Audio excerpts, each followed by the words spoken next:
following is a special presentation of ESPN on ABC. Music City, USA, Nashville, Tennessee, and all week long, much of the color in this city has either been Wildcat Blue or Rocky Top Orange. Today they get to clash in Bridgestone Arena. One senior playing his final SEC tournament and a youngster trying to lead his team to a title.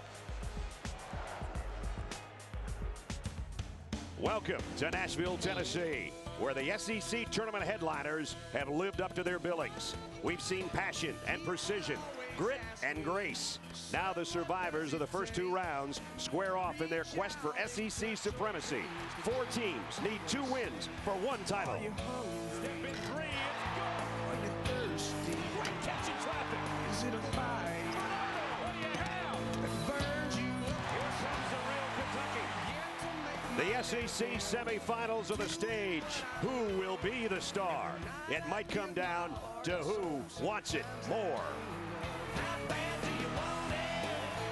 How bad do you need it? 'Cause if you want it all, you gotta lay it all out on the line. Nashville has been a marvelous host city for the Southeastern Conference Basketball Tournament, the 2010 edition. It is the SEC on ESPN, and it's semifinal Saturday in the SEC tourney. All part of Championship Week presented by Dick's Sporting Goods. Our first game this afternoon is a dandy, a rubber match between Kentucky and Tennessee, number 13 and number 2 in the country, set in game 1 here at Bridgestone Arena. Tennessee had to play back-to-back days. They beat Ole Miss yesterday to get here. Kentucky with a win over Alabama.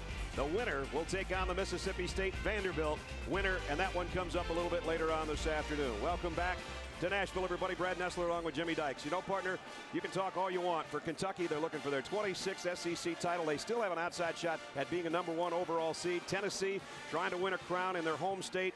You know, this has got the makings really of a regional final, not a semifinal in a conference tournament. All very important stuff, but more importantly, it's Tennessee versus Kentucky. The day John Calipari got hired by Kentucky, this bitter rivalry went to a whole nother level. It's Bruce Pearl's Orange Blazer against the Big Blue Nation. The winner of this game owns this town and owns this part of the country for the next 24 hours. That is what's at stake. Let's take a look at our Star Watch right now. These two guys have been brilliant throughout the tournament, headed to all tournament honors for sure.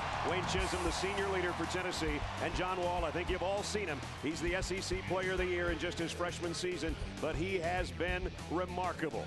What a clash, what a game in semifinal game 1. The Vols and the Wildcats set to do battle next. Well, we're coming to your city. Gonna play our guitars and sing you a country song. We'll all be flying higher than a jetliner. And if you want a little bang in your yin-yang, come A along. little big and rich. Well, we know we've got some bigs, and a lot of these guys someday will be rich. Tennessee beat Kansas and Kentucky, number 1 and number 2. First time that's happened since 2002 season. They come in with 25 wins. The Wildcats have got 30. Let's take a look at the starting lineups. First for the Volunteers of Bruce Pearl. Here's how it looks in the backcourt. Bobby May, Scotty Hobson, who's had trouble so far scoring in this building, and J.P. Prince, who had one of his best games of the year against Kentucky. Up front, Wayne Chisholm and Brian Williams. And for the Wildcats of John Calipari, sensational backcourt. 2 of the guys are freshmen in John Wall and Eric Bledsoe. Darius Miller joins them. And up front, Patrick Patterson, the veteran, and DeMarcus Cousins, another super freshman. They've met twice this season. Each team 1-1. Tennessee lost the first game 73-62. Then came back 2 weeks later and won 74-65. And you can see Kentucky did not shoot well from outside the arc, Jimmy, in that second one. That was a key, and J.P. Prince was sensational. The reason why Tennessee's defense that day, their zone was mannish and their man-to-man was zonish, all designed to keep Kentucky out of the lane and make Kentucky a jump shooting ball club. That will be the same formula that Tennessee tries to use today against John Wall and Bledsoe and the rest of that Kentucky team. Our officials, Doug Sermons, Anthony Jordan, and in his rubber match, tip-off Tony Green, who was the referee in the previous two meetings. Tony's got it in hand. Both teams take the court. A lot of respect between these two clubs, and a lot of passion has been passed back and forth in the previous 4 hours they played. We've got two more coming up, and this one is bigger than the previous two. A chance to get to the title game tomorrow, and for Kentucky, they continue their quest to maybe be an overall #1 seed in the NCAA tournament. J.P. Prince, DeMarcus Cousins, Tony Green with the ball in the air. Here we go. And immediately, Wall inside to Cousins, who missed a jam.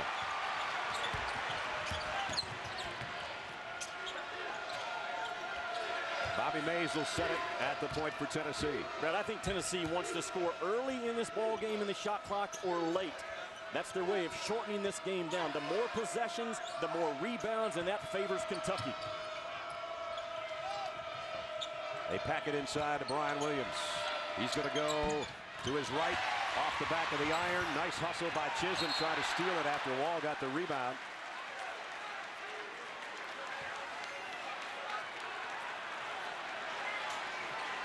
Playing for a possible 3 seed for Tennessee, maybe. I mentioned a possible #1 overall. Depends on what Kansas does in the Big 12 tournament. I think Tennessee is sitting there at a high 4 seed right now. They win this game, they move to the 3 seed. They win the SEC tournament, they could move up to a 2 seed. So much to play for in this game. Cousins isn't going to miss that one. The big guy got ahead of steam, and he's got the first basket. It's like trying to guard Shrek. With those great big huge shoulders, he's a likable character. Sometimes get a little frustrated, a little grumpy, but his size, Brad, is mammoth on the floor. I just had a picture of Eddie Murphy as the donkey. And Shrek 8 times his size. Still say he will be the most difficult guy to defend around the rim in the NCAA tournament, DeMarcus Cousins. Scotty Hopson would love to get a good start, any kind of start, in fact. He can start from the free throw line. Darius Miller with the foul. That is a great start by Hopson since he struggled from shooting that ball. Drive that ball, fought for his drive alley early. At Bridgestone Arena, Wayne Chisholm in his 4 games here, averaging 18 points, shooting 54%. And Scotty Hopson's had all kinds of trouble. He was their leading scorer for Tennessee up until yesterday, in fact. Wow, when you can't get it from the free throw line, you know it's not working, although Scotty is not one of the best free throw shooters Tennessee's got, but you can see the frustration. He walked away from the line.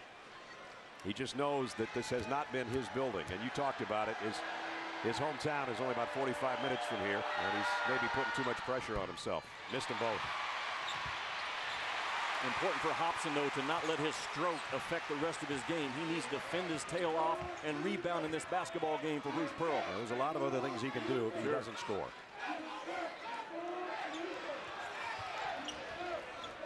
Cousins again around Williams, had it stripped by Prince.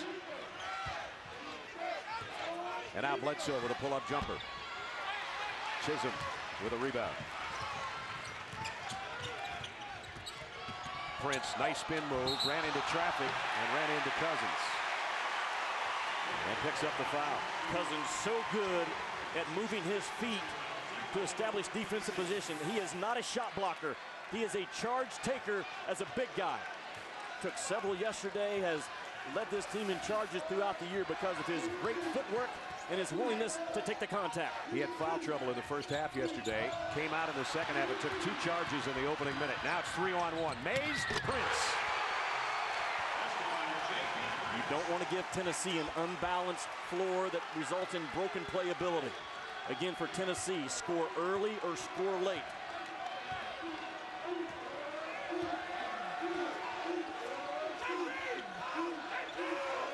Bledsoe's wide open for 3. What a rebound off the backside by Patterson.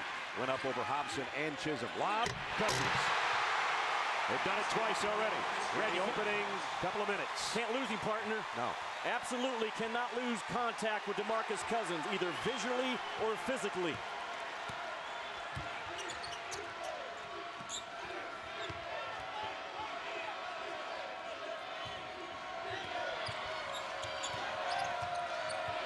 Prince lost the handle momentarily.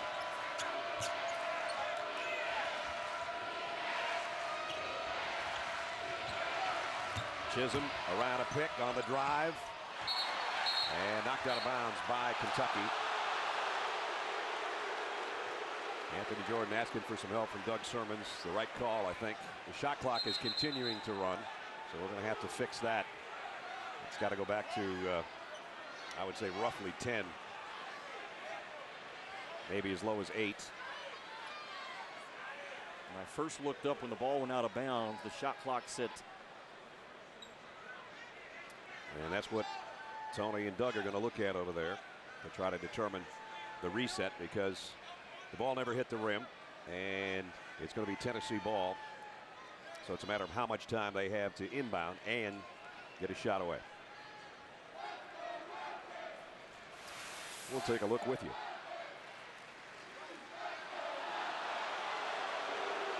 And you see the 8 right up there on top of the screen.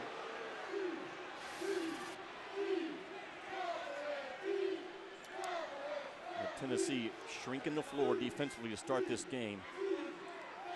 The reason why, again, Kentucky 2 out of 22 from the three-point line. The last time these two teams played and Tennessee pulled off the upset. No reason to change that formula if you're Bruce Pearl. Jimmy talked about Bruce Pearl's orange blazer. Only wears it against Kentucky and Vanderbilt.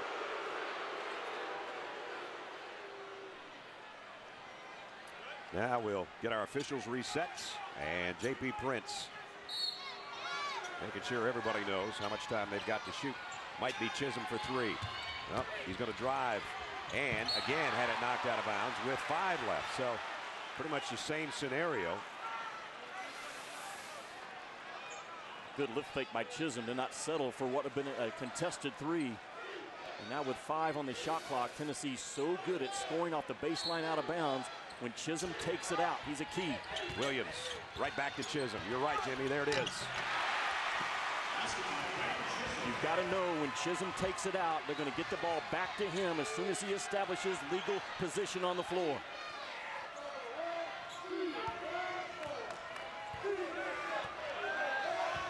Almost 4 minutes in a 4-4 tie. And a steal by J.P. Prince. He's got Bobby Mays with him. He'll do it himself, but it rims out. Bledsoe coming the other way in a hurry. Now Wall up and under. So much speed combined between Bledsoe and Wall. You delete the first drive, and there's a kick to the best driver in college basketball to back it up, John Wall. And here's Wall driving the other way on the steal.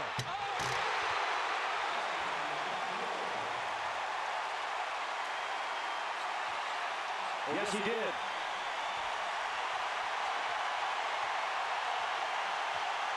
And the Big Blue comes to life in Bridgestone Arena. Up 4. Just like Tyreek Evans and Derrick Rose got it done for John Calipari in the month of March. John Wall, look at his eye this year under Coach Cal. 10 on the shot clock for Tennessee. Crowd in an early frenzy for the Wildcats. Prince has a look up. He's going to have to launch a 3. And he rimmed out the 3-pointer. Bledsoe's got the rebound. Cats on the run. Bledsoe leaves it for Cousins with a hook. Wait a minute. Traveling. Not Cousins. Kentucky early by 4 at the SEC Tournament semifinals. As Jimmy said, the best driver in college basketball. Here he comes making like Jimmy Johnson. 8-4 Cats.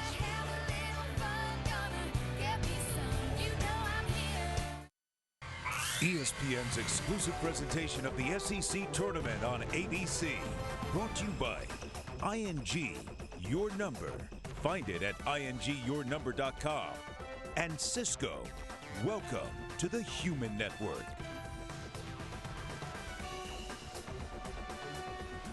John Wall, already pretty good box score line. 4 points, a rebound, an assist, a block, and a steal. And we're only 5 minutes into the game.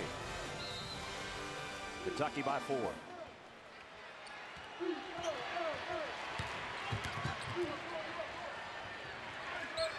Chisholm for three. He's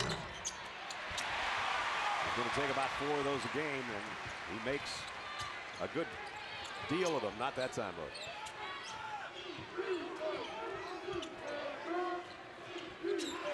Lob underneath, too deep for Cousins from Orton. Brad, Kentucky trying to force feed DeMarcus Cousins early in this ball game. I like the game plan, not the execution of the pass, but Cousins has coasted the last 3 ball games. They must get this guy in tune early offensively. Cameron Tatum, who had a big game yesterday. Well, maybe Cousins will do it himself. Chisholm got him as he hits the deck hard. And he'll have to earn it from the free throw line.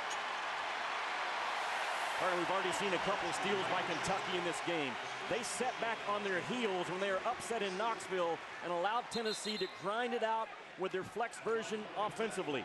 Not so far to start this game. Kentucky is getting out, shooting passing lanes, going to make Tennessee speed up. Remember, Kentucky in the second game scored the first 4 points, and then Tennessee ran off 18. But that was at Thompson Bowling Arena. It's a 6-point Kentucky lead. Let's check in third member of our team, Janine Edwards. Well, Brad, Kentucky leads the nation in rebounding margin, but in their last 5 games, they have been out-rebounded, and that is a stat that sticks in the craw of Coach John Calipari. He said rebounding is all about effort, bottom line. Calipari's staff keeps track of effort. They call them hustle points. During games, they hit a new season low in their game yesterday versus Alabama. Calipari wants and expects more effort from his team, and mentioning Cousins as getting some more rebounds was one of the things he talked about, guys. DeMarcus had a nice steal, but he didn't pay off from the free throw line. Last 5 trips for Tennessee, 0 for 3 from the floor, and they've turned it over a couple of times. Let's see if they have better luck this trip. Trying to cut into what is now a 6-point Kentucky lead.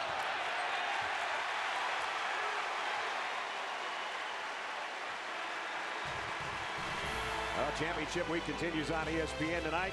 Conference championships, Phillips 66 Big 12 title in Kansas City, Kansas and Kansas State, and then at 9, New York Life brings you Georgetown and West Virginia in the Big East Championship.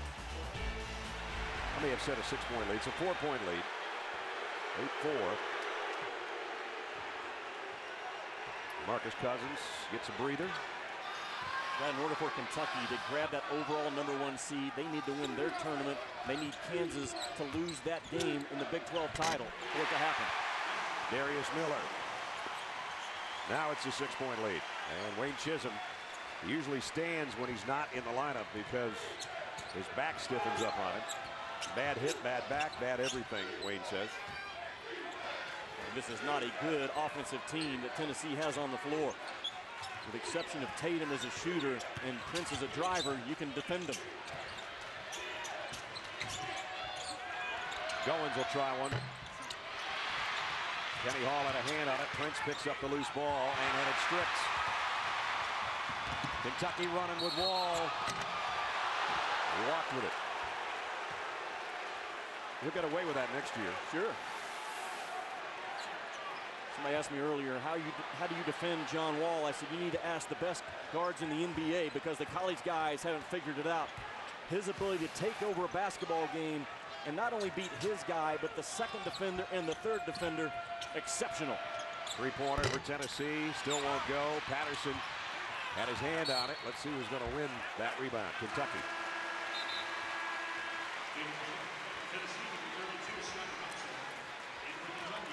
Only 9 teams in the nation, Brad, are less experienced than the Kentucky Wildcats.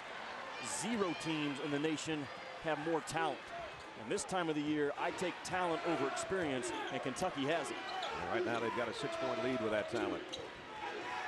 Liggins, Patterson really asking for it down there against Kenny Hall. They don't get it to him yet. They still don't. And the rebound will be Tatum's.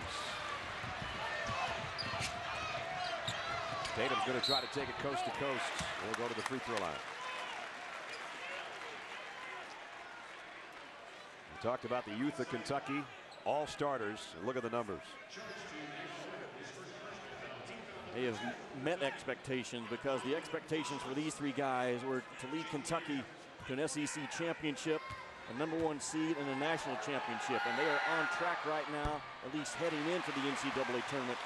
That freshman recruiting class that Cal put together quickly at Kentucky, right there with the best, I think, in the last 15 years. Maybe Ohio State in 2006 with Greg Oden, Mike Conley, Daquan Cook, David Leidy. North Carolina in 06 also, Ty Lawson, Brandon Wright, Wayne Ellington, Stevenson, Deion Thompson. Fab Five, baby. Yeah, the Fab Five. Those would be the other three that I would put in this group with Kentucky over the last 15, 20 years probably.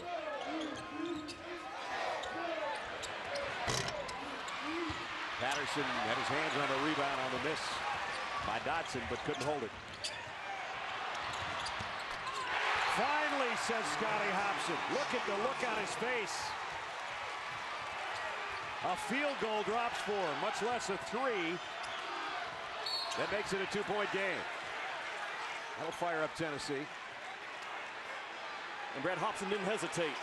He's been a little hesitant the first 2 days in this building, but on the catch, in the shot pocket, the release, the rotation, and the result. And Scotty Hopson now might be the offensive guy that the Vols have lacked.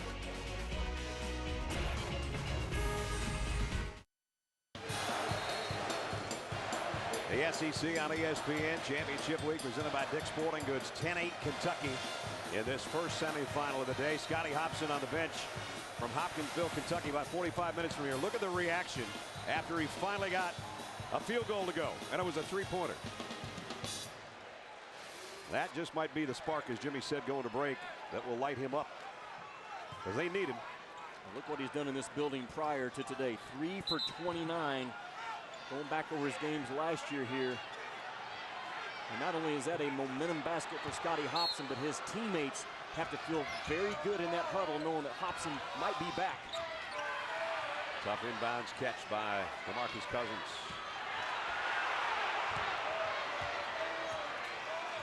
Kentucky, Brad, 0 for 2 from the three-point line in this game. They just need to make a handful to balance out that power inside game they have. And the inside game is a turnover, trying to get it to Patterson. Hopson, is he going to think about another one? He'll drive for this. That was blocked partially, but followed up by Kenny Hall. So the freshman Kenny Hall ties it at 10. I like the decision by Hopson, because he didn't just completely buy in that everything's great with his stroke. That would have been a challenge three, and he does something off the bounce. And again, trying to force it to Patterson. Cousins finds the handle, and a chance for a three-point play. And that was just a muscle shot. Most guys don't even get that thing to the rim because he was getting fouled, but watch the power of number 15. Brad, he's strong as an ox. I mean, he's got a set of shoulders on him that no one else in college basketball has, and very few at the next level has. 6'11", 280, 85 pounds. His commitment to run rim to rim in 3 or 4 minute spurts. Very impressive what John Calipari's gotten out of this young man. And Hopson thought about breaking to the basket, and Pearl, a bounce pass that went nowhere, except out of bounds. Let's check in with Janine. Well, Brad and Jimmy, Bruce Pearl was just emphasizing to his team in that last timeout, Kentucky has not been able to score on us in the half court. Keep it up, guys. You're doing a good job. They're doing a good job on that defense on the interior to make some of those passes ricochets instead of line drives, which is what happened early. Wall, that time he found his man. Patrick Patterson's first basket. Young man knows how to fight for his drives, doesn't he? There will be nothing given to either team in this building today. And you have to have a guy like John Wall that will just insert his will offensively. Tennessee's got to take a timeout. Couldn't get the ball inbound. Bruce Pearl upset with the officiating. Kentucky by that basket.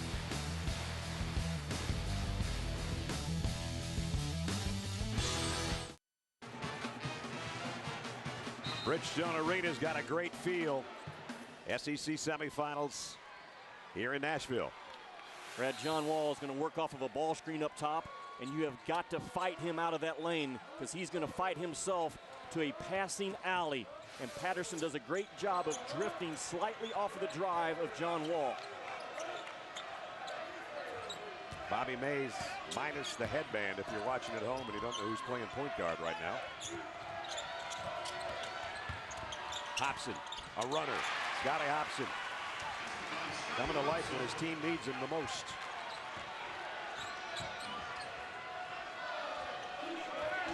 Tennessee has already used both man and zone in this game, and they look very similar.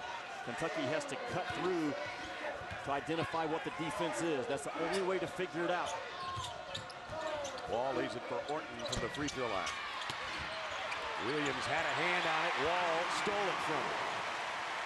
Wall with 6.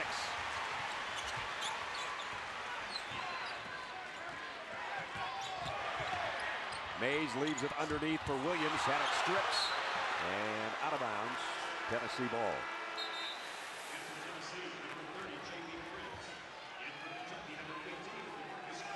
This is similar to yesterday. Pretty much told him to go sit down.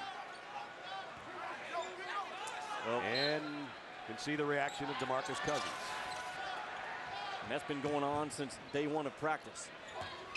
John Calipari has more patience with guys like DeMarcus Cousins than anyone else in the college game. Oh, Bobby Mays. Tennessee can get him rolling a little bit. That would really help as well. He cuts it down to 1.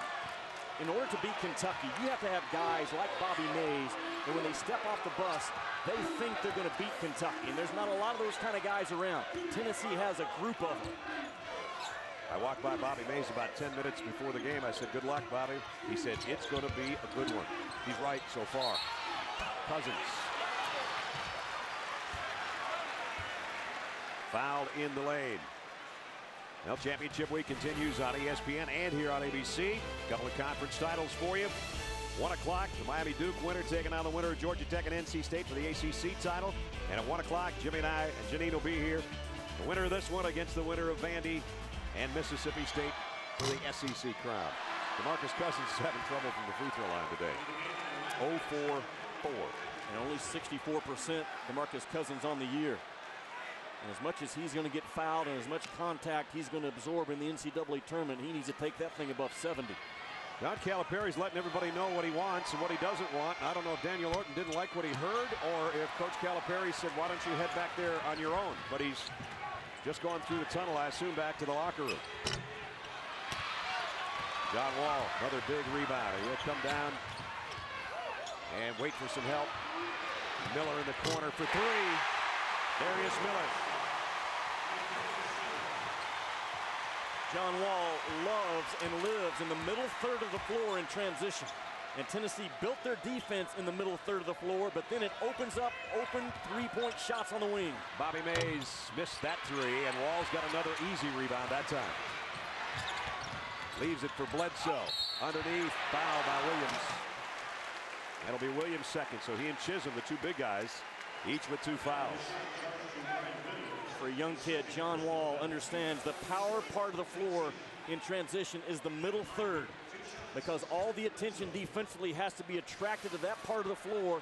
It opens up rim runs from the wing and three-point shots. You think these 2 teams don't want it? We got coaches yelling at refs. We got coaches in players' faces. We got players talking back to coaches. We got players going to the locker room. We got a little bit of everything, and we still got 8 minutes to go in the first half.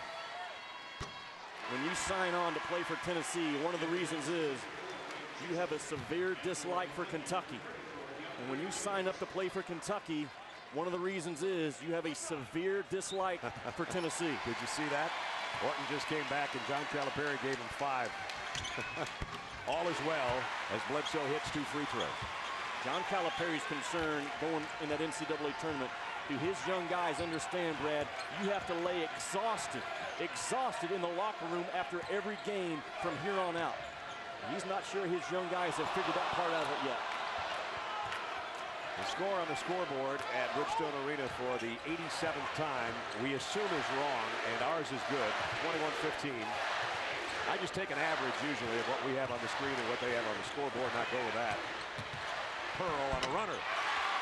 Doesn't usually score, but he knocked that one down. Brad, remember, Tennessee score early in the shot clock or late. There's another basket and a good one with single digits on the shot clock. Liggins back out to Bledsoe, wide open. Cousins one-hands the rebound, tried to throw it back up there, but was rejected. He's down on the deck. Tennessee has numbers, but they don't use them. And now Cousins is all alone. Hammer time.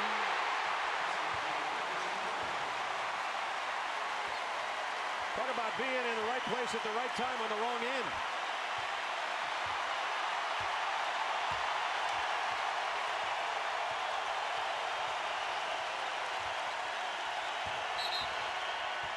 And a foul on Miller. That'll be his second.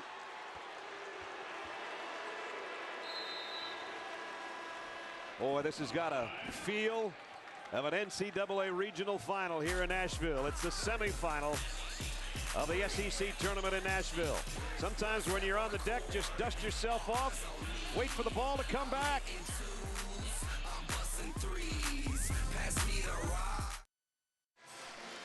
This is our moment. This is our time. And we ain't holding back. We're laying it on the line. This is our destiny. It's our night to shine. My man Kenny Chesney bringing us back. It is a moment to shine for the 4 remaining teams in the SEC basketball tournament. Championship week presented by Dick's Sporting Goods. This is semifinal number 1. Mississippi State and Vandy will follow. This has been a dandy so far. Kentucky leads by 6. Brad Nessler, Jimmy Dykes, Janine Edwards with you at Bridgestone Arena. Number 13 in the country against number 2 in the country. Janine and Jimmy both went to the respective huddles of Tennessee and Kentucky. Janine, what do you got? Well, Brad, Bruce Pearl was pointing out to his guys that, you know, turnovers are leading to easy buckets for Kentucky right now. Their transition defense is also a little bit lacking. So he wants his guys to do a better job guarding in the half court, and then at the end of the play clock is when they're going to run their set. And he also is emphasizing, guys, all 5 of you have to get back in transition. Jimmy, how about Kentucky? Well, two major things stood out to me in Kentucky's huddle. John Calipari said, I want all eyes on me. Look at me. If you have an open look against that sagging defense of Tennessee, you take the shot with confidence. If you don't, you're coming out. And John Wall just took a pretty confident stroke. The other thing that stood out, partner, in that huddle, only 2 voices were going on, John Calipari's and John Wall. Those are the 2 guys doing the talking to the teammates. That's what you want out of your point guard this time of the year. Wow, what a fadeaway one-hander off the glass by Wayne Chisholm.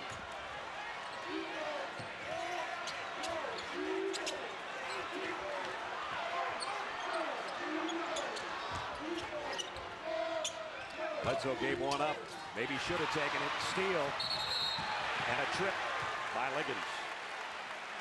That's just what John Calipari told his guys, Brad. You saw it. Bledsoe turned down a 3. Let's go back to watch Chisholm first of all. Boom, gets a little bit of contact with that left shoulder to get some separation. Chisholm, a guy that is so difficult to defend. Calipari feels like he will play in the NBA because of his versatility. I really don't know where Wayne's headband ended up after that shot, but it's not on his head anymore. Bledsoe turned down a 3, and John Calipari told his guys in that huddle, every time you turn down a look, it results in a turnover by us. Get the shot up on the rim. This Anthony Jordan, one of our officials, took the headband and tossed it. Here's Weezy minus the headband with a left hand. That was kind of a prayer. Orton, nice rebound, but the flip out was not good. Underhand outlet pass went almost right to Coach Calipari.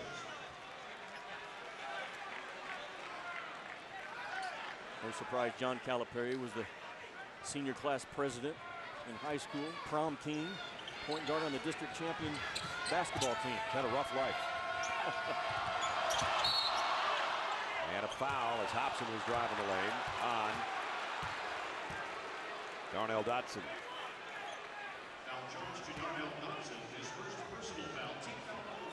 John Calipari, if you don't know, if you don't watch SEC basketball in his first season as the head coach in Lexington, last year's Memphis team went 33-4. Right now his Kentucky team's trying to go to 31-2. Timeout. Couldn't get it in for the second time. Tennessee having trouble with an inbounds play. So they take a timeout with 5:22 remaining first half. Before the game, Kentucky taking the floor. I'd say they were loose enough. There's DeMarcus Cousins with some of his moves. Patrick Patterson, the veteran, got it going on. And of course, everybody does the John Wall dance if you're wearing blue. John created that little muscle flex thing that everybody in every arena does when he shows up. It's really easy to do, but your bicep might not look like John Wall's. That's a loose, confident group. And the importance of winning conference tournaments, I think, is obvious when you consider 8 of the last 12 national champions, Brad, won their conference tournament. You never get tired of winning. You never get tired of competing. And if you're John Calipari with a young team, they have to be hot, hungry, and healthy. And part of being hungry is how hungry are you for wins this time of the year. Got to have the Triple H, huh? This is your threads to a national title. I think this is very important. The last 10 national champions had at least a 10-game winning streak in the regular season, a scoring margin of +10 points a game in the regular season, and they were above 500 in true road games. Kentucky answers yes, yes, and yes to all 3 of those threads. Here's a blocking foul on Pearl as John Wall went to the rack. So he'll go to the free throw line.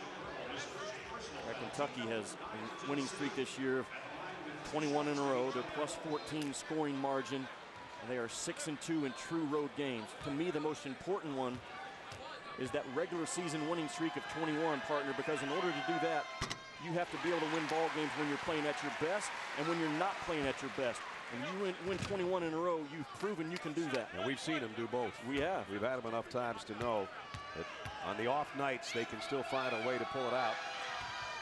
Right now, they've got 8 points from John Wall. And their lead is extended back to 6. Thompson will sit.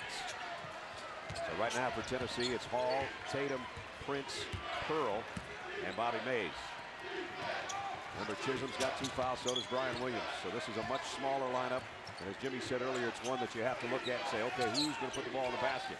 Maybe Prince if he gets a decent drive. Again, they're going to take this shot clock under 10. Trying to limit the number of possessions in the game. Nice overplay with a long right arm of DeMarcus Cousins with a 7'7¼ wingspan. Always hate to call it wingspan because these guys aren't birds, but nobody else has been able to come up with any other terminology for that. But long arms, let's put it that way. Pearl has to bring it way back. And now they're going to have to hurry. Bobby Mays has got to look up there. No, he's got to shoot from way out. And he almost got it off the front of the iron. That was not a good possession for Tennessee, but a good defensive stop for Kentucky. Bruce Pearl lost his club on the other end of the floor, lost communication. And Mays, the point guard, has to accept it.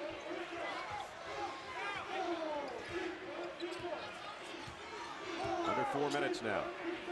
Cousins kicks it right back out to Dotson. Missed a 3. And Patrick Patterson, I think, pushed off trying to get position for that rebound off the backside. It's packed in here, over 19,000.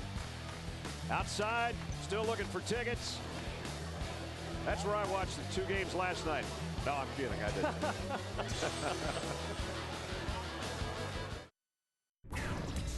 Houston came into the Conference USA tournament as a number 7 seed going against the 1 seed UTEP, and they pull off the upset. Houston is going to the tournament for Tom Penders as head coach. They trailed by as many as 9 in this game. This means the bubble's going to burst for someone else because now Conference USA is likely to get 2 teams in, UTEP at 26-6 going. All right, John. Well, how's that going to affect your jet then, Jimmy Joe Dykes? Well, some team is going to have to take their luggage out of the overhead compartment right now at the back of the plane. And I'm going to say it's Washington right there. I think that's the team that just got knocked off the jet with that Houston upset. Virginia Tech, Washington, Illinois. Back there, the back of the plane with Rhode Island right now. I think it's Washington that just got said, sir, I need your ticket and your luggage. Come with me. We'll keep that jet at the gate. We'll revisit it later. We'll try not to keep people aboard at more than 3 hours. It could cause a fine to the airline, but we'll look at it again a little bit later on. Mississippi State is out there at the gate right now pleading their standby case. We'll see them in the next semifinal. DeMarcus Cousins stood in strong to get that rebound off the miss by J.P. Prince. And now Kentucky playing with a 6-point lead They're going to slow it down a little bit. No reason for Tennessee to get the toes of their shoes, Brad, above the three-point line defensively. And there's another tip pass and another turnover. Prince had it knocked away from behind and off his elbow. You saw DeMarcus Cousins saying, I didn't touch it. J.P. Prince is saying, neither did I. Tennessee turnover. Brad, how about the effort of DeMarcus Cousins? 6'11", 285 to run step for step with J.P. Prince as a Wolf defender coming from behind.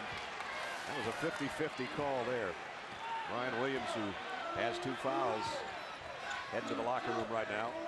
I'm not sure if he was shaken up earlier or not, but he'll get an extra 2.5 minutes in the locker room. Prince comes up with another steal. Now can Tennessee convert? Not yet.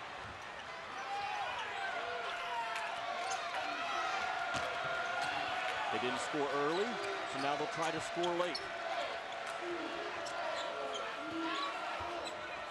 As hot as he was yesterday, you'd think they'd want to get Tatum a touch from long range. They're running him on the baseline right now. It's Goins. That's not a good shot. Not with 3 guys in your face, and 2 of them are 6'11". Nope. Bledsoe, that is a good shot.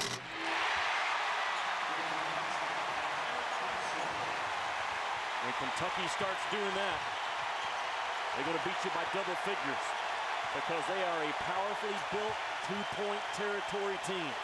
Almost double figures now, up 9.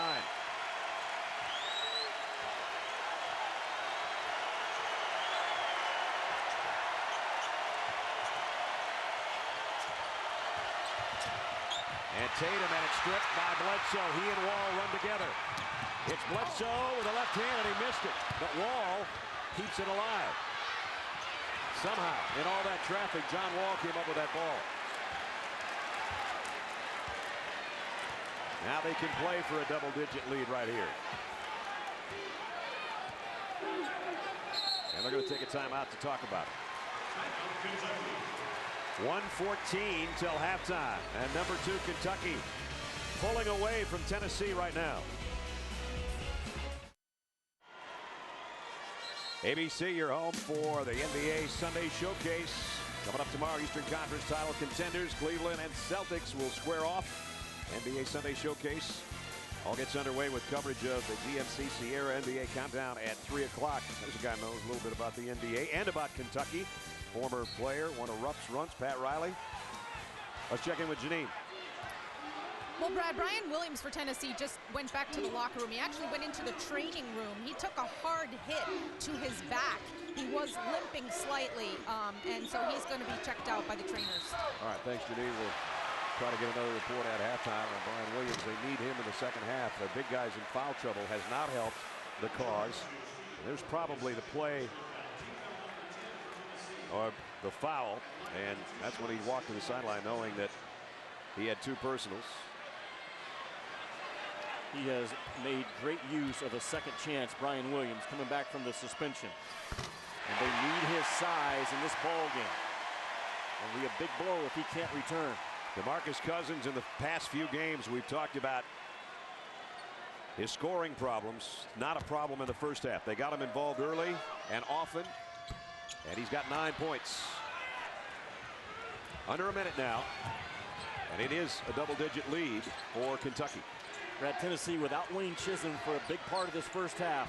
If they can just get to the locker room in single digits, Bruce Pearl will have some momentum to build with. Well, DeMarcus Cousins just ripped it out of the hands of Tennessee. And this is a very dangerous time right now if you're a Volunteer fan, because Kentucky is doing things like that, and Tennessee's not. Ashley Judd's loving it. Goins. I don't know where he's going. That's 2 of them he's put up in there against 2 guys that are a foot taller than he is. And now, to make matters worse, he picks up a foul in the backcourt. Bad decision by Goins right before the half, allowing Kentucky to get this ball back and put more points on the board. DeMarcus Cousins is a man, and his strength, his quickness, his footwork, really something special to behold. And Brad, again, he's there to clean that up because of his commitment to run from rim to rim. something he would not or could not do October and November. But Calipari has gotten it out of him. I'm glad you finally called him a man after Shrek and an ox. He's a man. He's a man. He's all of that. He's a really likable guy.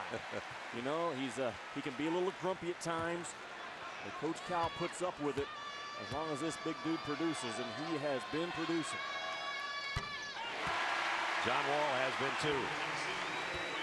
He's on his way to double figures to join Cousins if he hits this next free throw. Wayne Chisholm comes back in. He's got 2 fouls. Tennessee's had a long drought, a long scoring drought. You don't want to do that against a team this good. Why did Bruce Pearl put Wayne Chisholm back in this game with 17 seconds to go? He's going to get a touch, and don't be surprised that it's not a 3. See where they're running. He's down in the low block right now. Running out of time. Hobson waits for the traffic to pass, but he's way short on the shot. Pearl puts it back up there, and no good. And Kentucky in command at halftime. It was very close for a long time, and then the orange-clad Volunteers went on a drought, and Kentucky went on an 11-2 run, and they've got a big lead as we check in with Janine. Well, Brad, before the game, I talked to Coach Calipari about rebounding and as it translates into effort. How do you like what you see so far in terms of effort? I love our energy. I love our toughness. In a game like this, you know how they're playing. They're going to grab and hold, flop, charge. You got to play through all that, and that's all we talked about. I thought the first 5 minutes was the most important part of this game. Now, the most important. Why is that? Because what they did to us up there was 18-4. Then we won the rest of the game, but you're down 18-4. This second half, the first 5 minutes, is going to be the most important now of this half. Okay, and we'll see what happens. Thanks, Coach. Brad? Well, what happened was Tennessee has its lowest output of the season, courtesy of the Kentucky defense. Kentucky with a lead of 13 at the break, 32-19 as we head to the studio. John Saunders, Steve Lavin. Guys.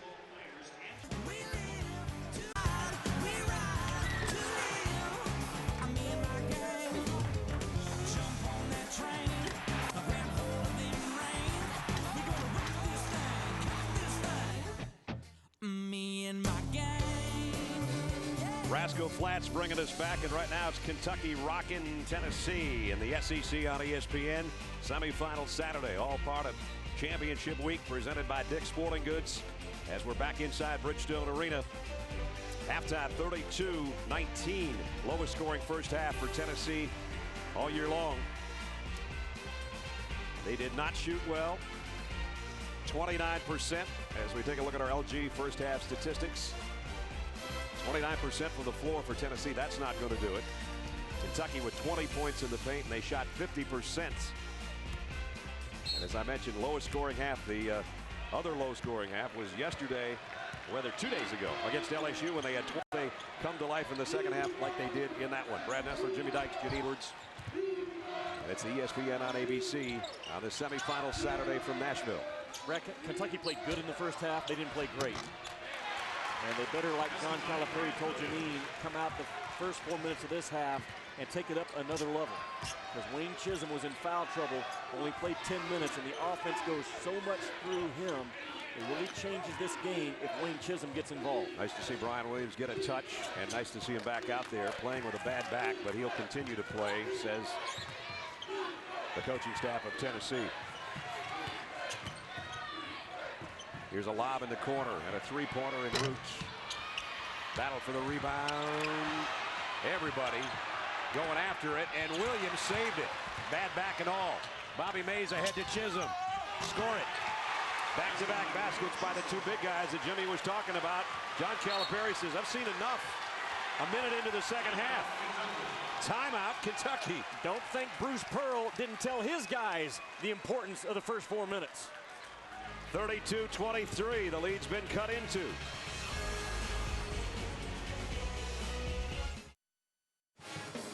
John Calipari is top seeded Wildcats, #2 in the country.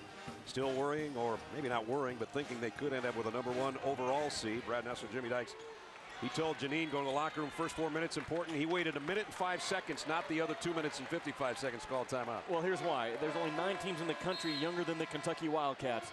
When they lost at South Carolina, he told you and I one of the mistakes he made was he kept his timeouts in his pocket, and he had him when he got on the bus. That's right. You don't want to do that with a young team. John Calipari burns one and makes sure to drive home the point again. This game is far from over. 4-point start for Tennessee before that timeout. Bledsoe. Walked with it.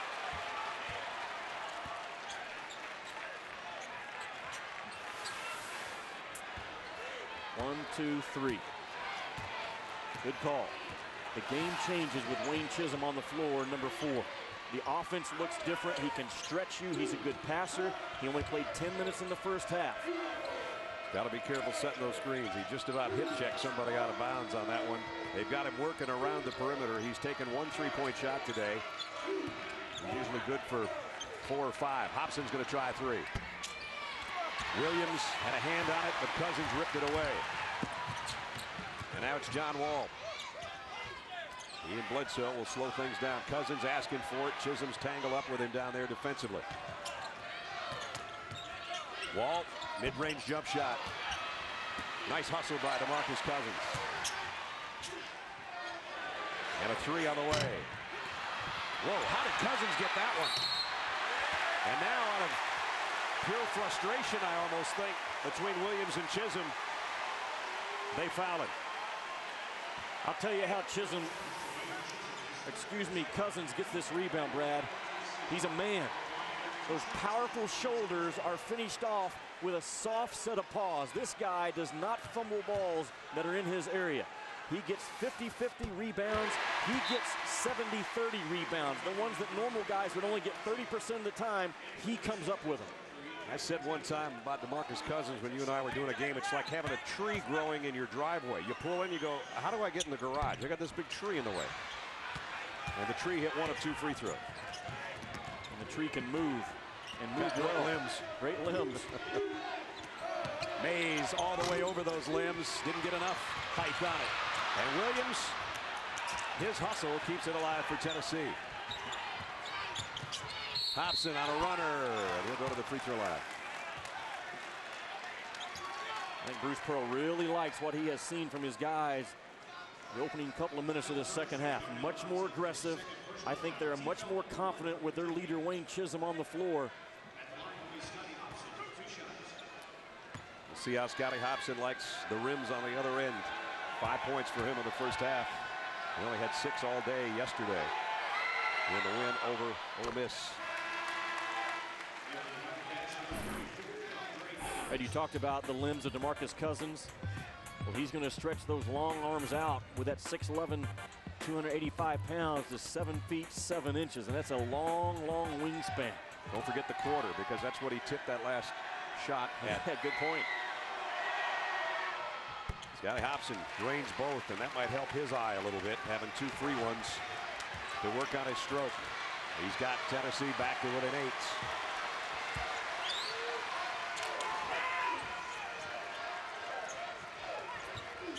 Tennessee going to stick with that zone. And no reason to come out of it the way Kentucky has fired up threes. Check in with Janine. Well, Brad, you guys were talking about Kentucky's physicality, and that is exactly what Coach Bruce Pearl talked to me about at halftime. He said, you know what? They are limiting us so much with their physicality. He said they're disrupting us offensively. We are not able to handle the contact. He said, I told my guys, this is where you need to toughen up. It looks so far like they took those words to heart. Scotty Hobson with the foul. As far as just mass, Brian Williams has, I guess, enough mass to play with DeMarcus Cousins, but he's still not as big as DeMarcus. And I've seen way too many times players in this ball game looking to an official, patting their elbow, patting their arm, saying I got hit. Forget that mess. This is a big boys game. And it's a man's game, and there's a lot at stake, and you have to play through that contact, just like John Calipari talked about going into the half. John Wall stepped on the baseline. Kentucky turns it over. You see Brian Williams kind of playing with that lower back that's been bothering him. But he's playing through it, playing very well here in the second half. Chisholm thought about a 3, but Cousins got on him quickly. You have to respect Chisholm, though, Brad, and that also opens up some backdoor cuts and some easier shots at the rim.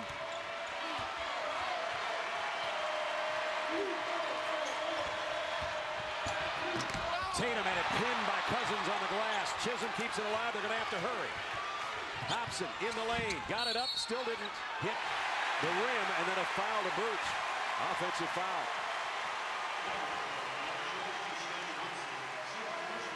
That's 2 on Scotty Hobson. The recovery speed of DeMarcus Cousins and John Wall. Outstanding, because you talk about a blow-by move that looked like a guaranteed 2 points for Tennessee. Look at Wall and Cousins. Their first 2 steps are very quick, and they recover and cover up mistakes beautifully. Just checked DeMarcus Cousins' wingspan, and he used all of it to pin that one against the window. 4 minutes into the second half. Here's Cousins on offense with a big wing.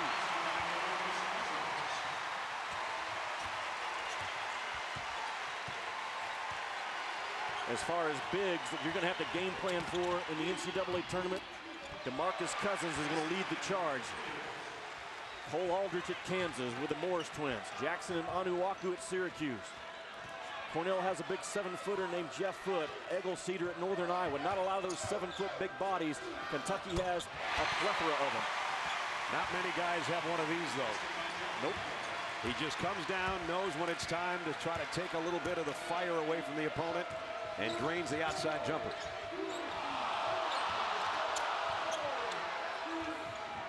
Don't forget, this is game 1 of 2 here.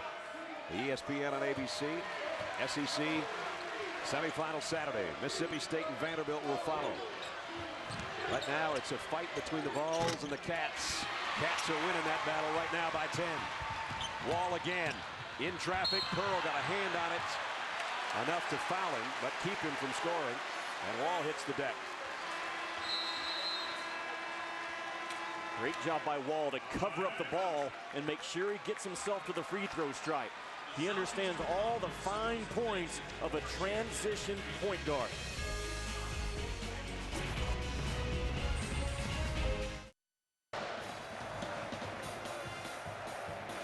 The SEC on ESPN Championship Week presented by Dick's Sporting Goods. This first semifinal game's been all Kentucky. They've led throughout. This was John Wall right before the timeout. Pearl stripping him of the ball. He landed on his right knee as he hit the deck. And there was the reaction during the timeout. And he's in a lot of pain. He'll be going to the free throw line if he comes back out. My partner just ran over to their huddle. John Wall working on his right knee after that last play, Jimmy. Brad, it's the right knee, but he's fine. Again, he's taking command of the huddle. The only voice I heard was John Wall's and John Calipari's. Just like Derrick Rose stepped up for Coach Cal at Memphis and Tyreek Evans in tournament time, the point guard has to be the vocal guy. I thought John made a great point to his kids. He said, we are 5 minutes into the second half. If you are tired, take yourself out. You have to play extremely hard. And he talked about that yesterday with me, about his guys. Sometimes they don't understand as young players. You can't go 6-7 straight minutes of all-out effort. He reminded them in that timeout, take yourself out. I'm trusting you to be honest with me now.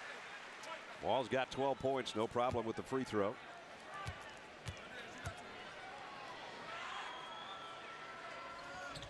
And he missed the second. So John Calipari talked about the importance of the first 4 or 5 minutes of the second half. He didn't like the first minute and 5 seconds. He called a timeout. His team now has come back around to lead by double digits, up 11. Prince, wow, blocked by Cousins, who got a lot of ball, and DeMarcus is saying, did I really get him? Well, picks up his first foul, so it's not bad. He's not in foul trouble. I love the fight, though, by J.P. Prince. That is all ball up top now with the hands of DeMarcus Cousins. I think that's a clean block. J.P. Prince went with a purpose, and so did DeMarcus Cousins up top. DeMarcus didn't complain about it that time to anybody. That's good. So J.P. Prince, first trip to the free throw line today. 63% on the year. Jimmy's talked throughout his Tennessee career about how offset he is from the middle of the free throw lane when he shoots with that left hand. And this time it's off the mark. He steps about 1.5 feet This is the center right there. That's where you would normally line up to get rim ready. And look where he steps. He's done his entire career. 2nd and 2 for Prince. That time it worked for him. JP has got 5. Still a double-digit advantage for Kentucky. You start wondering pretty soon, does Tennessee have a run in them? Bledsoe. Dead eye from 3. I'll ask you, what did Bledsoe do as soon as he caught that basketball? Straight up, just like his coach told him. Let that thing fly. You get an open look and you don't take it, you're coming out. Bledsoe got the message. They match their biggest advantage.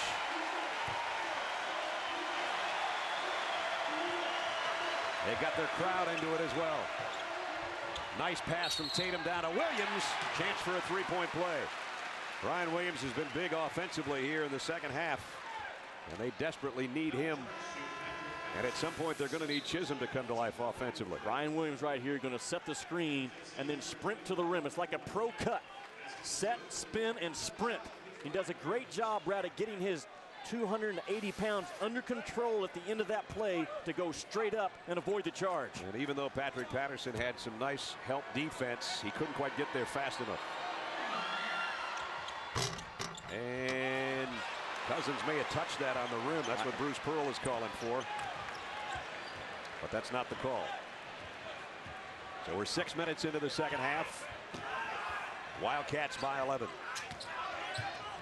Bledsoe, same spot, same result.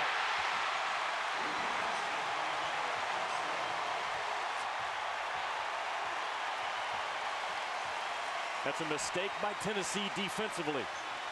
You have to shade Eric Bledsoe, especially after he makes one.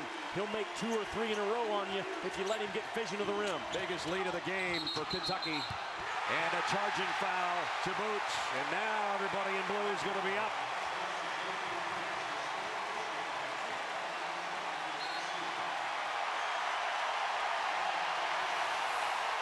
Look at that. When Eric Bledsoe catches that ball, Brad, he has about a 10-foot buffer between himself and an orange jersey. And there's our guy Cousins again, stepping in to take a charge.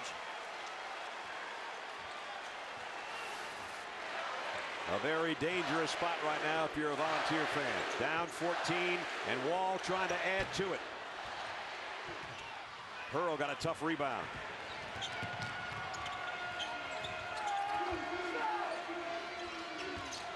Prince, and he'll have a chance for a 3-point play. Nice drive by J.P. Prince.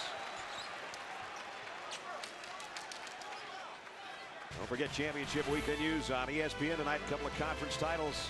Phillips' 66 Big 12 title in Kansas City between Kansas and Kansas State. That'll be a dandy. And the Big East Championship presented by New York Life, Georgetown, and West Virginia. Tomorrow we'll crown an SEC champion on ABC. Will it be Kentucky, Tennessee, Mississippi State, or Vanderbilt? Right now, Kentucky is in the driver's seat to have one of those tickets. Kansas and Kentucky in first class in my jet. They're settled in. Flight attendant has already asked them, would you like a Diet Coke before we take off? They aren't going anywhere. They are locked solid in first class.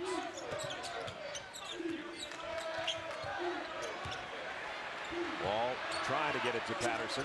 To settle for Orton.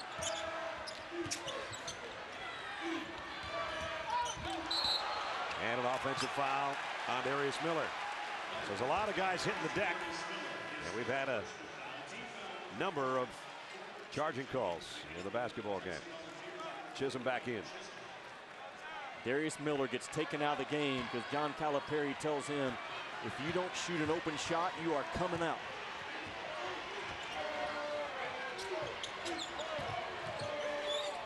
Ball thought about a 3 and finally decides to take it and miss it.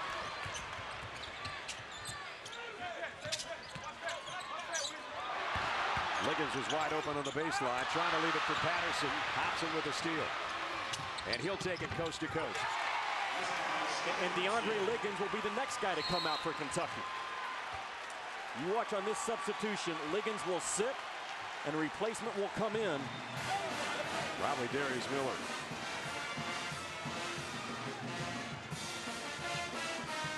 It's the one thing that could hold Kentucky back from winning the national championship, their inability or lack of confidence in open shots. Liggins turns down one and he drives it into traffic around the rim and allows a broken play floor for Tennessee.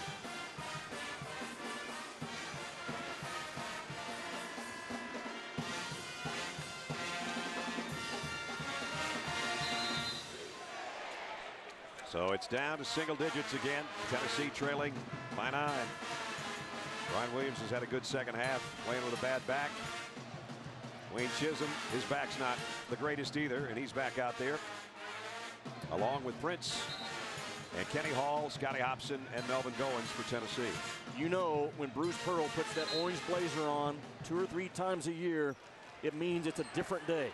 And his kids understand when they see that orange blazer on the sidelines, there is no way we don't go down without a serious fight. I said earlier, it only goes on for Kentucky and Vanderbilt. Otherwise, it's in the closet or at the dry cleaners.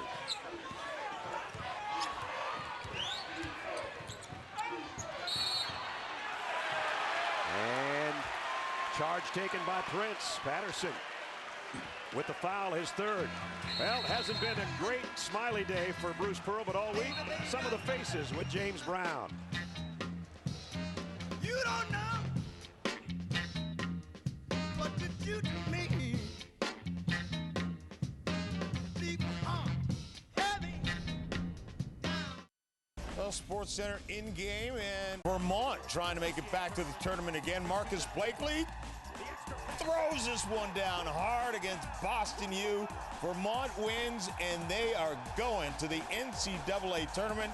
Somewhere our former colleague Tom Brennan is smiling as he watches his former team cut down the nets. Meanwhile, take a look at the Miami-Duke score. Duke is trailing by 3 at halftime, and Ohio State also looking for a #1 seed, trailing Illinois. All right, John, I can tell you where Tom Brennan's been most of the week here in Nashville as one of the legends, former Georgia Bulldog. Tom and his wife have been here since Wednesday. I don't know if they're still here. I assume they are. As a matter of fact, they were out there at halftime. He was introduced at halftime, so he's here. Chisholm missed in close. Easiest shot they've had all day for Tennessee. You have to quickly shake that one off if you're Wayne Chisholm and get back and defend.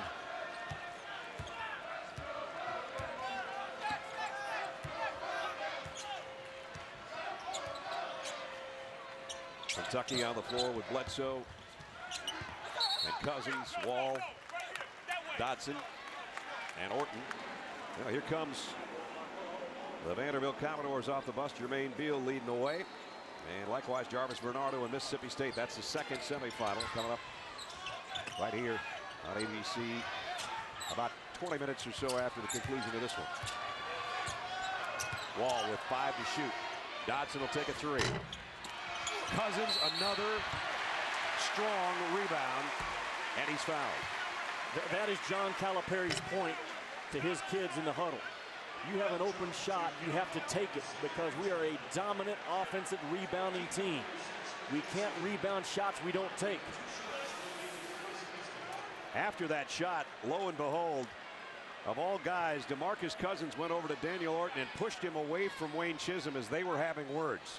You gotta love it. DeMarcus Cousins, peacemaker. Right here, look at this. You talk about a guy that has matured. He's still only 19 years old. It's not even fair to expect this guy to be a finished product mentally or physically. And he has come a long, long ways, and he still has a long ways to go. That was good to see. Now we'll call him Peacemaker after we call him Shrek, Ox, Man, Peacemaker. 10-point game. Uh-oh. Same guys getting tangled up down low. Wouldn't shock me.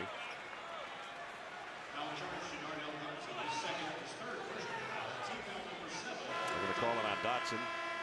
You see again, John Calipari. He goes from elation to disgust in the blink of an eye. 1-on-1 time now for Tennessee. Brad, I think after this season, a hot topic this weekend, and will continue to be a hot topic, should the SEC go away from keeping divisional standings and conference play, not change your scheduling, but go away from an East and West winner and just have a 1 through 12 format like the ACC and the Big 12. If you do that, Kentucky would be playing the winner of the 4-5 game today, which is Mississippi State in the semis, and Tennessee would be playing Vanderbilt in the 2-3 matchup. That would reward and protect your top 4 teams, and I think that topic is gaining a lot of momentum right now from folks in the Nashville area. It has in this city in the last 3 or 4 days, that's for sure. Cousins, after he got a rebound on the other end, going baseline to spin around. He's got his 19th double-double already, DeMarcus Cousins. Well, you can see how good the East was against the West this year. And that lone blemish was Florida losing yesterday. Of the top 4 teams, I should say. And Brad, that's this year. You know, next year it might be a Mississippi State that dominates this league. They should be rewarded like an overall #1 seed Kansas has been rewarded in the Big 12. Think about this. Last night, Vanderbilt is the second best team they've proven that in this league in the regular season play. They should be the #2 seed in a 1 through 12 format. Had they been so, they would have played the first game of the night session last night. Instead, they play the late game. They don't leave the building till after midnight, and they're back here this afternoon. Yeah. That's another reason to look at constructive growth for this league. Well, you saw, if you're going to stay here all night, have your UK Snuggie on, which that couple obviously purchased at Christmas time for one another. There you go. Why did we not think of the Snuggie thing? Well, I don't know. You and I don't know. We could retire at that lake house you have with no water if we did, right? That's right. Still a 10-point game as DeMarcus Cousins is 3 out of 13 from the free throw line. I'm gonna come see you this summer and sit on your boat on some dirt. You can go skiing on the dirt. Nice drive by Hobson. I like what this young fella has done in this game. He made 1 3-point shot, but he has driven this ball with a purpose. They might not be playing perfectly offensively, but they're in single digits with Kentucky. Bledsoe, same spot. This time it doesn't go, but Orton keeps it alive. Now Wall. And Bledsoe tried one too many passes. Hobson trying to beat him to the basket. And Bledsoe ripped it out of his hands, but threw it away. Great hustle by Eric Bledsoe to get back, strip that ball, but then trying to save it, he threw it back out of bounds. Reckons Hobson did an outstanding job of getting Bledsoe on his left side, but at the last second, that burst, that surge that Bledsoe has with the basketball, boom, comes into play right there as a defender. Boy, Tennessee scores here, and you won't want to go away for the last 9 minutes, and they do. Ryan Williams. All of a sudden, the Vols within 6, and Bruce Pearl says, how about a little help? There's just not enough orange in the building, but he's getting some.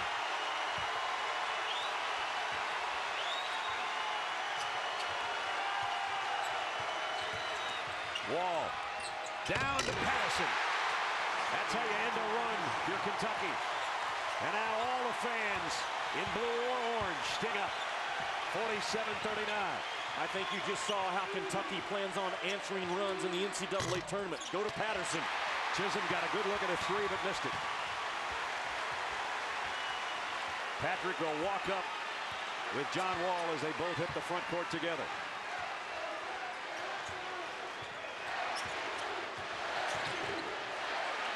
Bledsoe got it.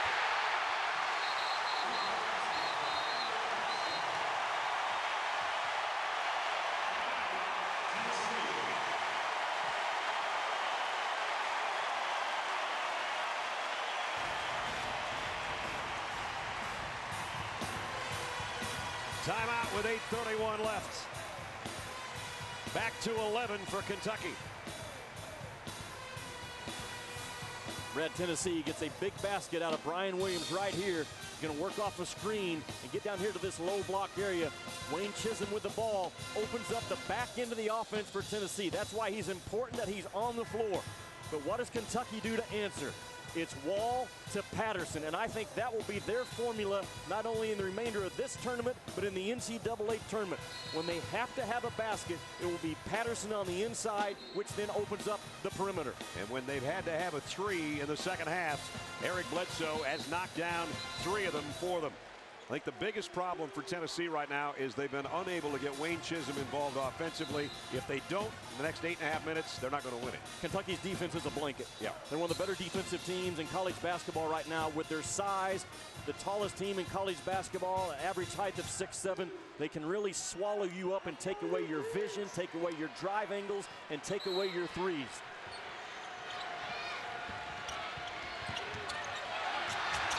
Trouble getting the ball in again. That's about the third time today that Tennessee's had some difficulty.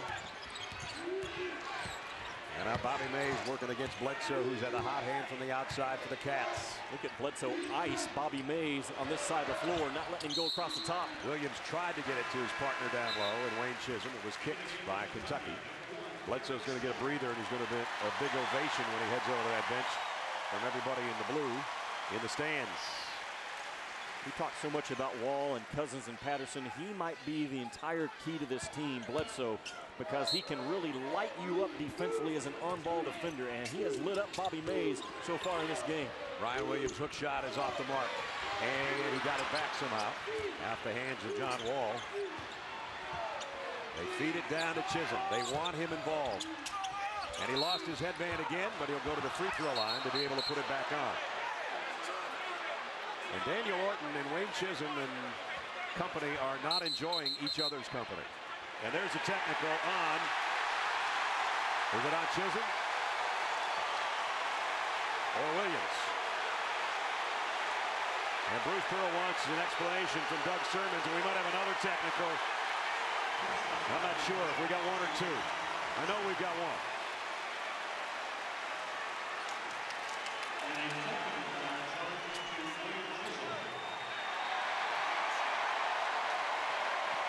It's a technical on Chisholm.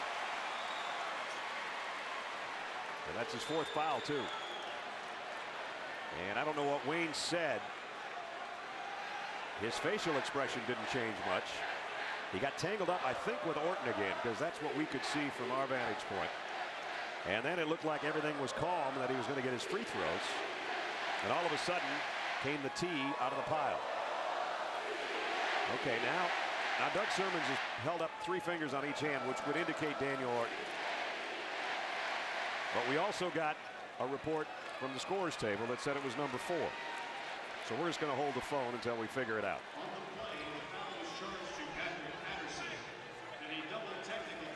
Be a double technical, Brad. Wayne Chisholm and number 33, Daniel Orton. Double technical. They both got one. So 4 was right, 33 was right.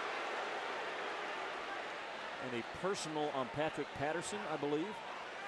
Patterson would have been the guy that fouled Chisholm as he tried to take the shot. We'll watch it again and we'll be able to determine that. All right, now there's Orton and Prince tangled up. Williams has something to say. Orton does a wheel about and runs into the captain of the Volunteers, number 4. And in all that mess, there was a missed shot by Wayne Chisholm while he was shooting, and the personal foul was on Patterson. I think we got all that squared away, don't we? Yeah, you did a great job, partner. And Tony Green and Anthony Jordan and Doug Sermons, they gave the players time to cool down. They didn't immediately step in and stick a tee. They gave him about 4 or 5 seconds. The guys didn't buy into it, and ultimately, bam, bam. Great job of officiating by Green, Jordan, and Sermons. That free throw bounced around and finally went in favor of Wayne Chisholm, a senior out of Jackson, Tennessee, playing in 137 games in that orange uniform, more than anybody in school history, and he got both free throws. So it's back to single digits again. Said it in the open. When John Calipari got hired at Kentucky, this rivalry went to another level. It has gone to another level in this building this afternoon. Sure has. As if it wasn't good enough at Rupp and Thompson Bowling, Bridgestone Arena's getting their share of it right now. Dotson got a 3. He did not hesitate. A great find from up top by John Wall, knowing exactly what he wanted out of that possession. Thompson gets cut off by Cousins. Mays will try a triple of his own. And it's Dotson with a rebound. Kentucky by 12. We're down to 7:20.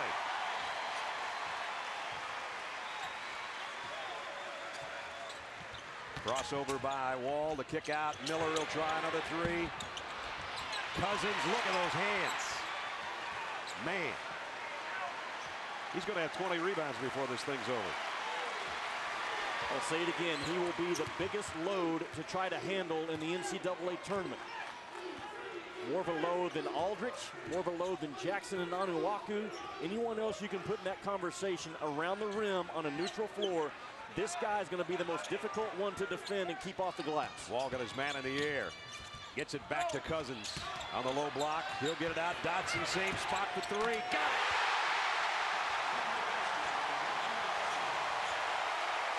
And it all starts with DeMarcus Cousins, Brad. His strength on the basketball because he had a lot of contact to fight through just to get the pass off. Tennessee's in a bunch of trouble. Biggest lead for Kentucky today. Hobson, three-pointer. Short, Cousins, another rebound. Outlet to Miller. 3-on-1. Lob, Dotson!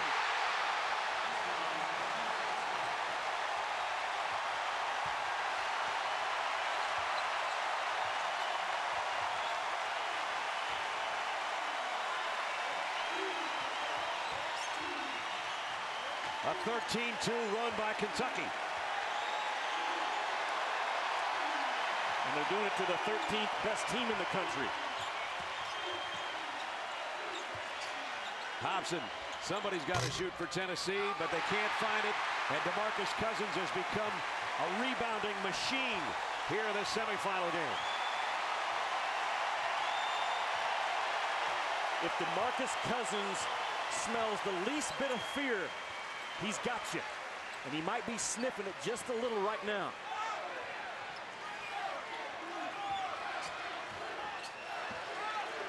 Sort of like a shark. We've called him everything else. A really big shark. They're all compliments. Everybody hitting the deck, trying to save that basketball. It'll be Tennessee ball when we come back. But right now, it's Kentucky's game as we go to break. Wildcats 58, Volunteers 41.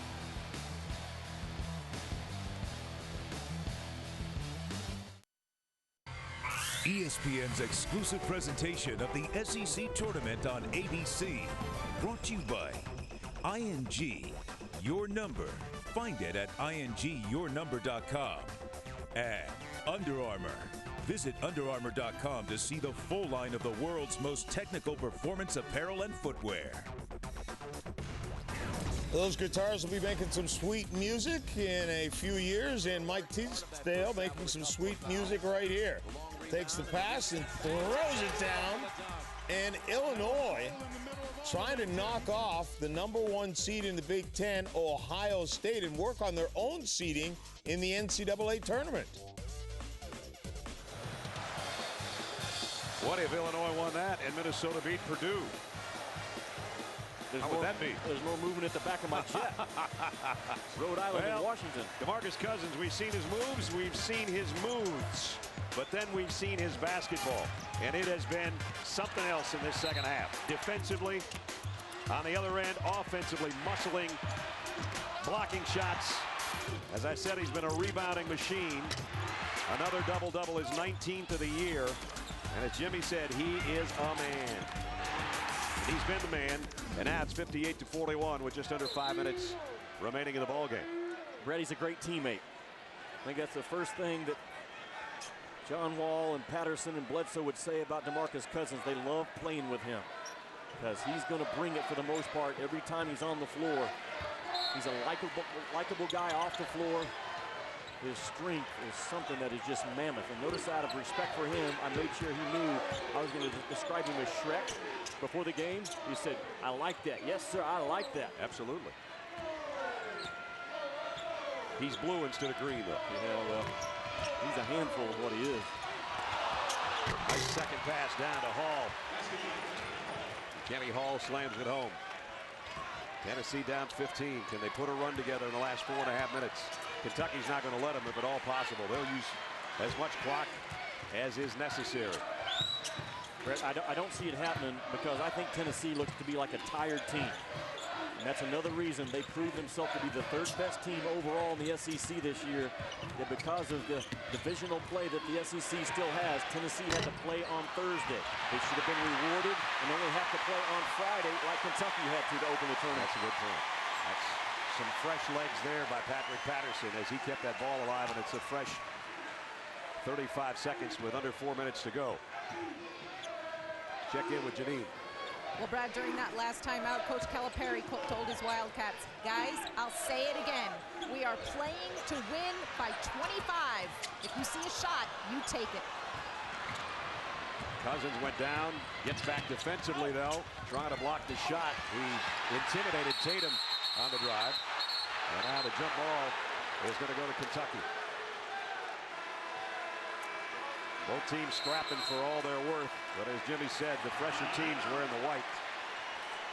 And might have another technical here. And we do.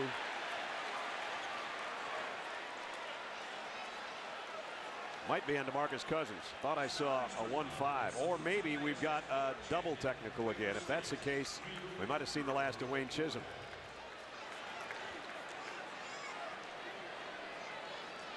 Well, we'll check it. We'll let you know when we come back. Double technical foul with 3:33 remaining.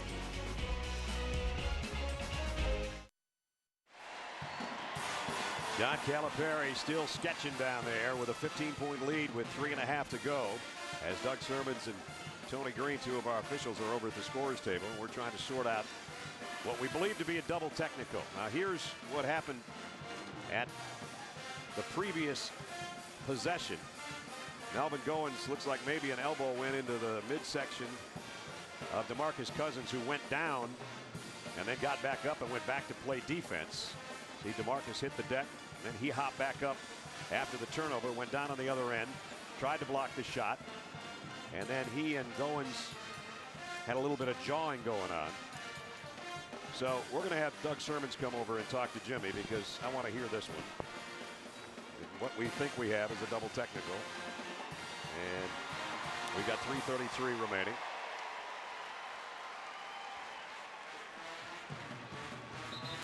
I'm just going to wait it out until Jimmy tells us what it all boils down to. Jimmy's taken more notes than he has in the last month of the season.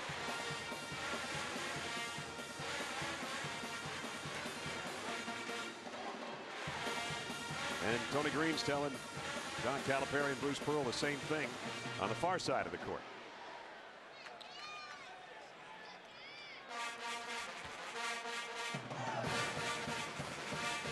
Bruce and John are very calm. Their players bunched up out on the court together, and they're still talking about it.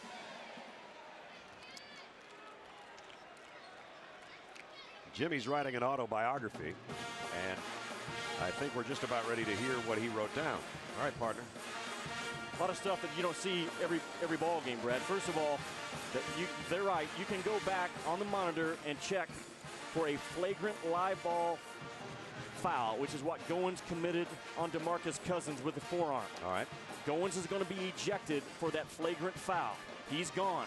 Now, DeMarcus Cousins reacted to the play of being elbowed in the midsection and got into a jawing session with Goins, so both players were assessed a technical. Kentucky will get to shoot 2 foul shots because of the flagrant foul on Goins and resume possession of the basketball.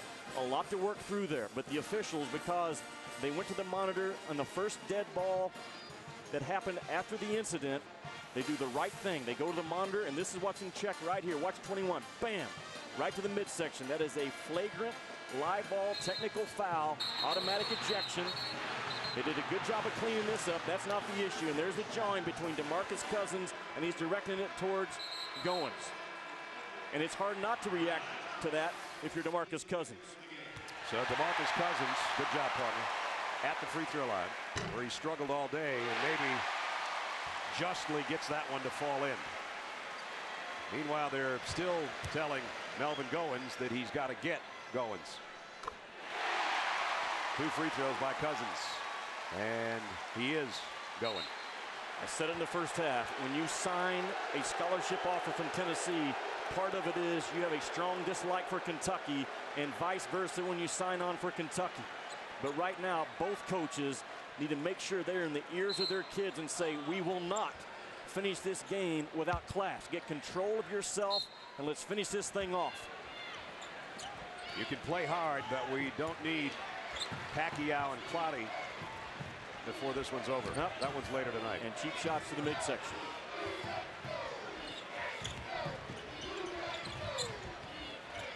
Tennessee is in chase mode now defensively. Kentucky's just going to spread it, and it is hard to chase John Wall and Eric Bledsoe. Bobby Mays is trying to. Behind the back, Wall to the rack. Got it! Oh, it is hard to chase John Wall and Eric Bledsoe.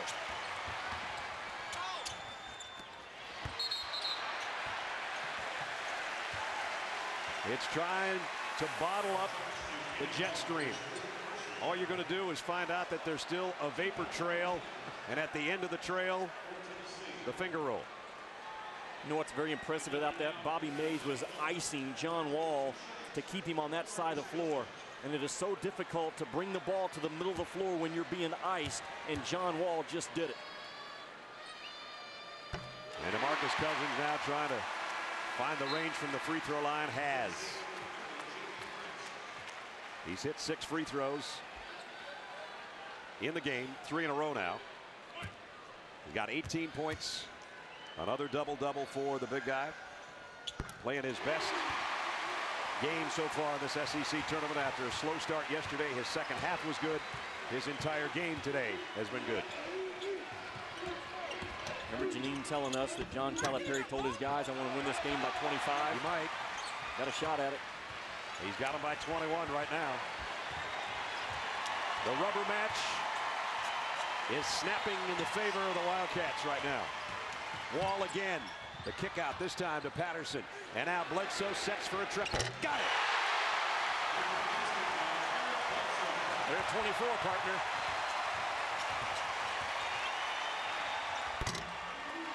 Cousins clears the glass again. Will have to readjust his headband, check the tears in his eyes. 15th rebound to go with a big game defensively and on offense. And now we're going to see John Calipari clear the bench. And you're going to see everybody in blue at Bridgestone Arena on their feet because Kentucky is going to the championship game tomorrow in 2 minutes. Right now, we go to John Saunders. Well, Brad, we'll check in on another team that wears blue as well. Duke. Shire's going to knock down a 3 from the corner here. As you can see, they are struggling against Miami right now. Starting to open up the lead by 15. Illinois over Ohio State. That would help Illinois' seeding. And Rhode Island probably knocked out of the tournament. Back here, all Kentucky with just under 2 minutes to play.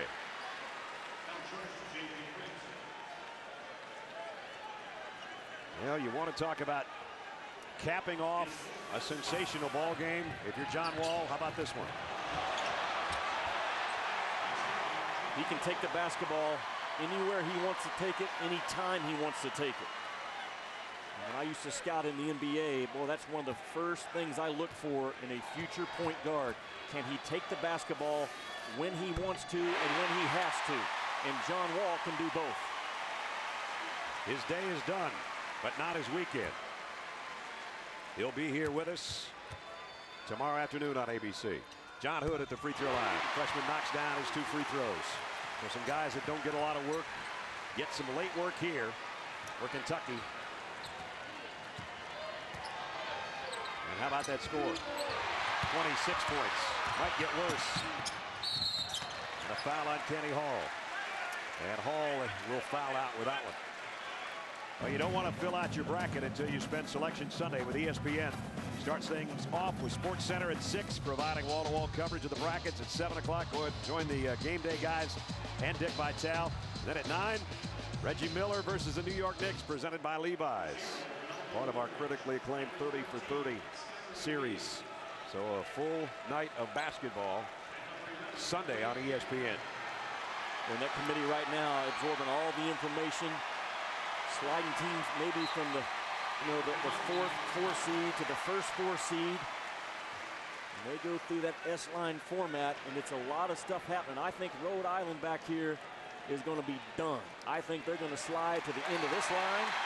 And look at Mississippi State right now. They've got a chance to do this if they win that next semifinal game. From the standby to on the plane, that's what's at stake for the Bulldogs coming up.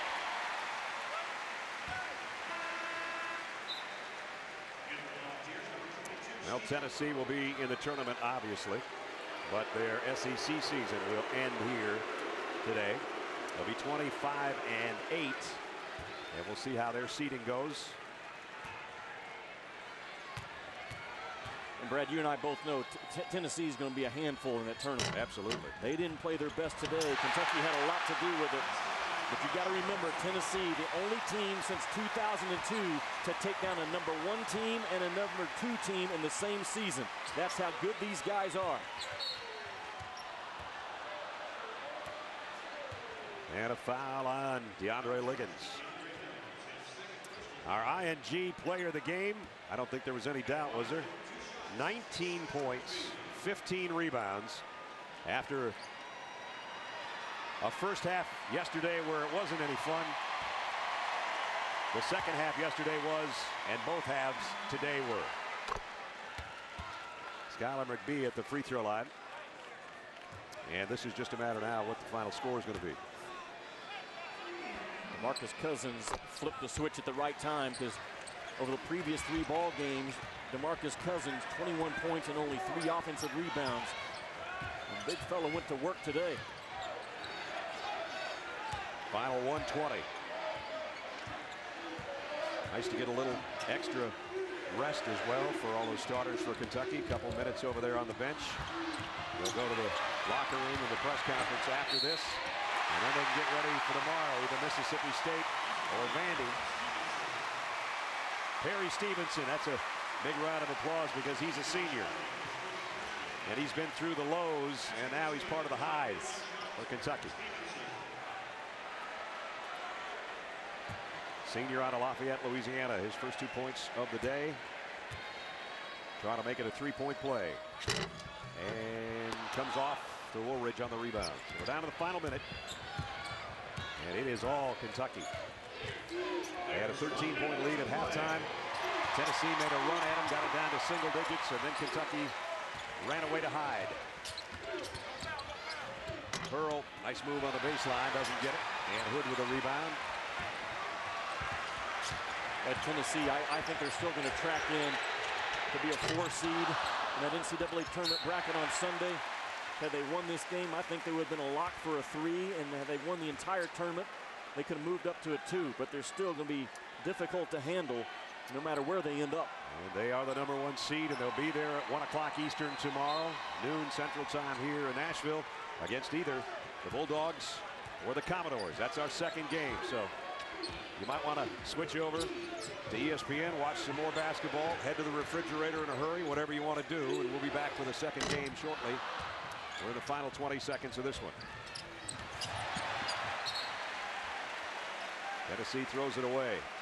John Saunders and Steve Lavin will be back in the studio in about 21 seconds.